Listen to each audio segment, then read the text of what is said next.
नमो नमः बच्चों। आज हम देखेंगे हिंदी के कक्षा में गांधी जी की लंदन यात्रा में। देखें कि गांधी जी पहुंच गए हैं और वहां के रहन सहन सीख रहे हैं। गांधी जी अंग्रेजी वेशभूषा पहनने लगे, वहां की भाषा सीखने लगे।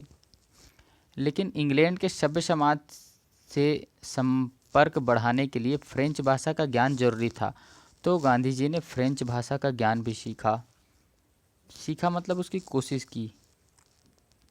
गांधी जी बोलने का अभ्यास करते जाते थे, परंतु धारा प्रवाह वो बोल नहीं पाते थे। इसी इसकी शिक्षा लेने के लिए उन्होंने एक गुरु बनाया जिनका नाम था गिन्नी। उनकी सलाह से उन्हें ब्लेल द्वारा लिखित पुस्तक खरीदी। गांधी के मन में पुनः संघर्ष हुआ। इस प्रसंग को उन्होंने विनोद की भाषा में लिखा कि उन्होंने कहा कि लच्छेदार भाषण देकर क्या करेगा, नाच गा कर तू क्या सब बनेगा, तुझे विद्या धन का संग्रह करना है। उनके गुरुजी ने कहा तुम नाच गा के क्या करोगे, हिंदी अंग्रेजी सीख के क्या करोगे, भाई जितना तुमको आता है तुम अपने पढ़ाई पे ध्यान दो। तो गांधी जी को ये बात लग गई। उन्होंने कानून का ज्ञान प्राप्त करने में अपना मन लगाना प्रारंभ कर दिया। वो अंग्रेजियत भूल गए, सब भूल गए। सबसे पहले उन्होंने एक संस्था में भर्ती लेनी थी जहाँ से वो कानूनी की पढ़ाई करने वाले थे। तो कानून की पढ़ाई करने के लिए वो जुट गए। एक बार उनके घनिष्ठ मित्र जो थे वहाँ के इंग्लैंड के, उनकी सभ्यता से परिचित कराने के लिए वो उन्हें एक थिएटर में ले गए। और थिएटर में जाने से पूर्व उन्होंने कहा चलो एक होटल में पहले भोज कर लेते हैं, मतलब 5 स्टार होटल ले गए, वहाँ रात्रि का डिनर करते हैं फिर चलेंगे। जैसे ही होटल में प्रवेश किए, मेज पे बैठे, आर्डर आई। अब देखिए मेज पे खाना आया तो गांधी जी ने पूछा भाई साहब क्या इसमें कुछ मांस वाली चीज़ें हैं। तो उनके मित्र ने कहा देखो मोहन, यहाँ ऐसी बातों का कोई औचित्य नहीं है, कृपया आप ऐसी बातें ना करें। यहाँ तो ये हो सकता है, यहाँ तो या चुपचाप खाइए या फिर चुपचाप बाहर जाइए। तो गांधी जी चुपचाप बाहर निकल गए। वो खाना भी नहीं खाए, चुपचाप बाहर निकल के बाहर खड़े रहे। बाहर भयंकर ठंड थी, ठंड से कांपते हुए, सिकुड़ते हुए खड़े रहे। फिर जब उसके मित्र भोजन करके आए तब वे निकल गए और दोनों रास्ते भर भी बात नहीं की और पिक्चर देखते तब बात नहीं किए थिएटर में। इस प्रकार की सहानुभूति गांधी जी के अंदर थी।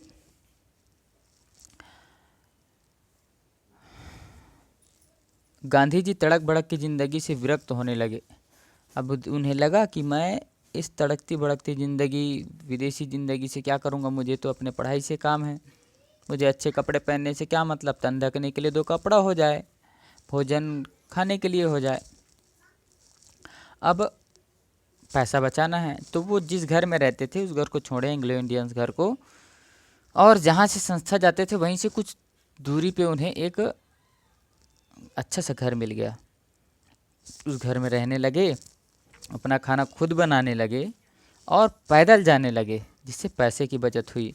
और जब तक सात्विक भोजन और संतुलित जीवन बिताने लगे, इनके कारण गांधी जी इंग्लैंड में कभी बीमार नहीं पड़े, क्योंकि रोज़ पैदल चलते थे। इससे वो अपने अनावश्यक खर्चे बता लेते थे। हमें भी ऐसा करना चाहिए, जहाँ तक हो सके पैदल जाने का हो तो साइकिल में ना जाए, पैदल जाएं। जहाँ साइकिल में जाने का हो वहाँ स्कूटी में ना जाएं। इसका ध्यान रखें, इससे पैसे की भी बचत होती है और हमारा शरीर स्वस्थ रहता है। पैदल चलने से, साइकिल चलाने से हमारा शरीर स्वस्थ रहता है। तो इन चीज़ों का हमें ध्यान देना होगा। इन सब चीज़ों में गांधी जी का रुझान बढ़ा प्राकृतिक चिकित्सा की ओर। एक होता है योग चिकित्सा, योग के ही अंतर्गत आता है प्राकृतिक चिकित्सा, जो जल, मिट्टी, वायु, पवन, आकाश, सूर्य इन आदि से होता है। आगे इनके बारे में आपको हम और बताएंगे।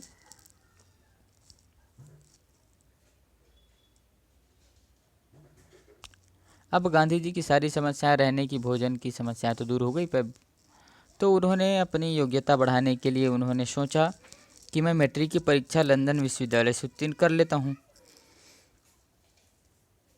लेकिन वहाँ उन्हें लैटिन भाषा में पढ़ना था जो कि सबसे कठिन लगता था उन्हें, उसमें वो उत्तीर्ण नहीं हो पाए।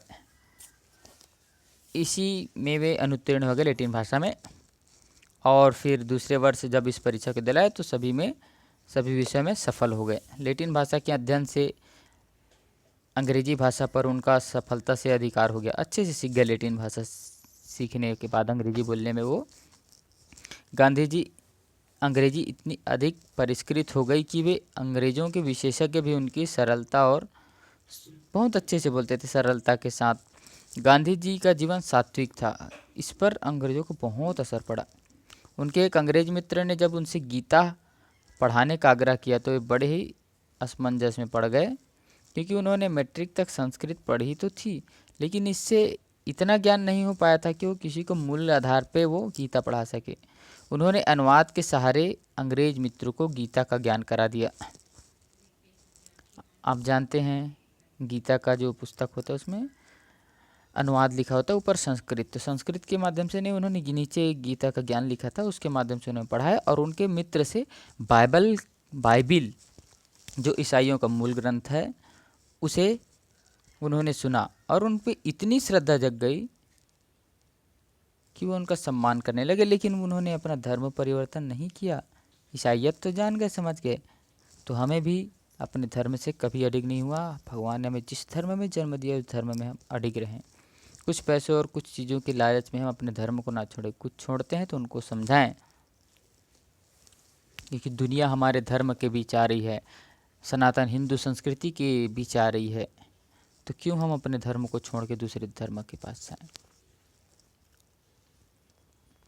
गांधी जी का अध्ययन क्रम निरंतर बढ़ता चला गया। 10 जून 1891 को बैरिस्टर घोषित हो गए, मतलब वकील बन गए। यह उल्लेखनीय बात है कि विदेश में भी वे स्वदेश के संस्कार पूर्ववत बने रहे, सब चीज़ स्वदेश के प्रति रहे, भारतीय बनकर ही रहें। और इससे हुआ ये कि अंग्रेज उनकी सादगी तथा उज्जवल चरित्र की छाप अपने अंग्रेज समाज पर छोड़ कर आए।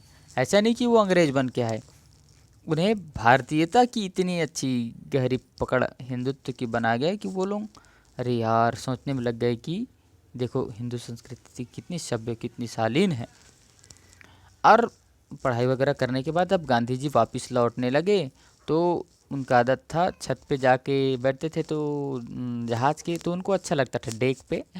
लेकिन जब से ही नीचे आते थे वो सोचने लगते क्या सच में मैं कानून जानता हूँ, कानून की परीक्षा तो मैंने पास कर ली, परंतु सच में कानून जानता हूँ, भारतीय कानून का ज्ञान तो मुझे ज़रा भी नहीं है, फिर मेरी बैरिस्ट्री कैसे चलेगी। अपने गुण दोषों को ऐसे देखते हुए स्वभाव से वो चले गए और धीरे धीरे वो पहुँच गए। जैसे ही बंदरगाह पर रुकी, मुंबई पे रुकी, तब गांधी जी भीगते हुए उतरे और सामने खड़े भाई लक्ष्मी दास के चरणों में झुक गए। लक्ष्मी दास ने उन्हें हाल ही में इंग्लैंड से वापस लौटे डॉक्टर मेहता के घर ले गए, पर मोहन अपनी माँ से मिलने घर जाने के लिए व्याकुल हो रहे थे। माँ कितनी अधीरता से मेरी प्रतीक्षा कर रही होगी, मुझे पूछेगी मोन्या तूने अपने वचनों का पालन किया है या नहीं। मैं कहूँगा उन्हें पालन करने के कारण ही मैं तेरे पास खुशी खुशी आने की हिम्मत कर सका हूँ। इन विचारों में डूबते उन्होंने अपने भाई से पूछा, भाई माँ कैसी है। भाई चुप रहा, कुछ ना कहा। उसके भाई के आँख नम हो गए, गीले हो गए। लेकिन तब धीरे से उन्होंने बताया, तब लेकिन गांधी जी की आंखें नम नहीं हुई, क्योंकि वो गीता के पारायण में उन्हें स्थिर प्रज्ञ होना सिखला दिया था। मतलब सभी चीज़ों में सम रहें, ज़्यादा सुख में एकदम उछले ना, ज़्यादा दुख आए तो एकदम हाथ पैर तोड़ के ना बैठ जाएं, सब चीज़ में समता के साथ रहें, क्योंकि जीवन उसने दिया है तो संभालेगा। हर मुश्किल आता है जीवन में, सबके साथ आता है सुख और दुख, तो उसको हमको संभाल के संपन्नता के साथ उसको जीना चाहिए। उन्होंने बताया भाई ने धीरे से कहा, तुम्हारी बैरिस्ट्री की पढ़ाई पास होने का समाचार जब मिला तब माँ मृत्यु शैया पर थी। सुनते ही वो बहुत खुश हुई, उनकी आंखें चमक गई, बहुत खुश हो गई और पूछती थी कि मुन्ना कब आएगा। अगर उसका मुख देख सकती तो शांति से विदा हो पाती। ऐसा लगता है कि मुन्ना मुझे नहीं मिलेगा, भगवान मुझे जल्दी बुला रहा है। जब आ जाए तो नासिक ले जाना और शुद्धि संस्कार के बाद राजकोट में जाति बंधुओं को भोज देना मत भूलना। पढ़ाई में विघ्न होने के भय से भाई ने गांधी जी को नहीं बताया था कि माँ अब हमारे बीच नहीं रही। देखिए, ऐसे ऐसे भी लोग होते हैं कि उनकी पढ़ाई ना बिगड़े, इसके कारण उनके माता जी का देहावसान की जो बात थी वो उनके भाई ने छुपाई, ताकि उनका जीवन में कोई समस्या ना आए। अब सतावधानी रायचंद भाई के बारे में उन्हें पता चला। वहीं मेहता जी के ने अपने एक संबंधी से उन्हें परिचित कराया, जो बहुत ही चरित्रवान, धर्मनिष्ठ और गजब की स्मरण शक्ति रखने वाले थे। इतनी स्मरण शक्ति रखने वाले थे व्यक्ति, आप अलग अलग 100 शब्द कहें उनके सामने में और उसके बाद वो पूछें कि मैंने 100 शब्द क्या क्या कहें, वो लाइन से एक एक शब्द को बता देते हैं। इतनी क्षमता वाले, इतने चरित्रवान थे, इतने गुणवान थे। तो गांधी जी ने उनकी परीक्षा लेना चाहिए कि सच में भाई मैं करके देखूं तो जानूं। सही बात है, कोई चीज़ ऐसा होता है कि उसका अनुभव होना चाहिए, करना चाहिए। तो गांधी जी ने कुछ शब्द अंग्रेजी के लिखे और कुछ बोले। तो जैसे ही उनके बात समाप्त होने के बाद रायचंद भाई ने स्पष्ट टू स्पष्ट, मतलब सेम टू सेम वही बातें लाइन से कह सुनाई। यह देख करके गांधी जी बहुत खुश हुए। उन्होंने मुंबई के शिक्षित समाज में अपनी साधवता के चमत्कार दिखा चुके थे। गांधी जी उनकी साधवधानता से कम उनके पवित्र धार्मिक आचरण से बहुत प्रभावित हुए। तो कितने धार्मिक हैं, कभी क्रोध नहीं करते, असत्य बोलना तो उन्हें आता ही नहीं था, सदा शांत मुद्रा में रहते थे, मानो जीवन मुक्त हो गए हों। ऐसे वो रायचंद जी रहते थे। उनको देख करके वो बहुत खुश हुए। जब कभी भी उनका मन आदर से डगमगाने लगता, तभी रायचंद की प्रशांत मूर्ति उनकी आंखों के सामने झूलने लगती और वो दृढ़ हो जाती। कभी कोई समस्या आती तो सोचते, अरे रायचंद जी कैसे एकदम शांत रहते थे, कैसे एकदम अधीर नहीं होते थे। तो उस प्रकार उन्होंने अपने आप को समझा लिया। तो ये पाठ यहाँ पे समाप्त होता है। अगले पाठ बैरिस्टर गांधी कैसे रहे, उसकी जीवन हम आगे पाठ में पढ़ेंगे।